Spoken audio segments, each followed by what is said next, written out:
Le deuxième protocole, c'est le protocole démocratie et bonne gouvernance.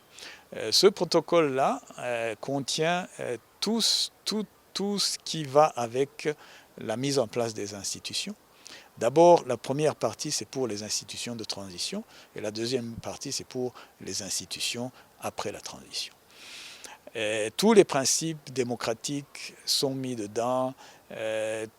Tout ce qui fait, je dirais, l'ossature de la Constitution de 2005 se trouve dans le protocole de démocratie et bonne gouvernance.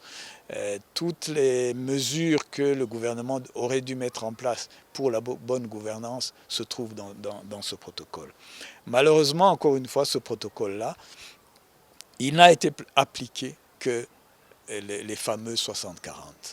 Et d'ailleurs mal appliqué après un autre accord qui est venu. Mais tout l'accord d'Arusha, on a l'impression que ça se limite à ces 60-40. Non. Les 60-40, c'est pour régler un problème du moment. Et il était convenu qu'à chaque fois, il devrait y avoir une évaluation.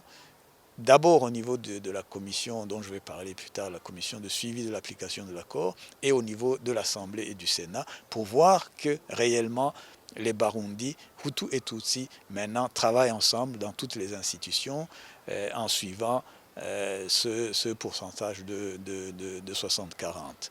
Il y a une autre orientation que les gens oublient, c'est que nous avons voulu dans ce protocole-là refuser qu'un parti politique soit perpétuellement appelé le parti des Hutus ou le parti des Tutsis, pour que réellement, dans ces partis-là, il y ait une participation de tout le monde. Nous avons mis un certain pourcentage, 60-40 au début, mais les gens l'ont ramené à 70-30 pour que tout le monde se sente réellement participant dans un parti politique.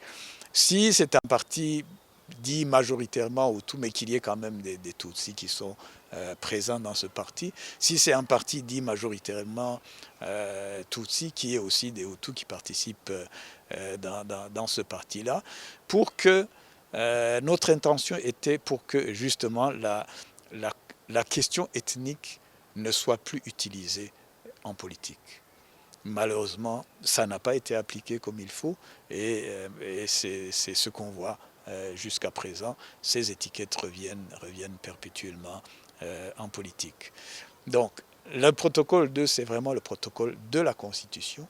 Et quelque part, je dirais qu'il y a peut-être dans ce protocole-là, le protocole 1, j'ai dit 0%. Aujourd'hui, pour le protocole 2, je pourrais dire 20 à 30% de ce qu'il y a dedans a été appliqué.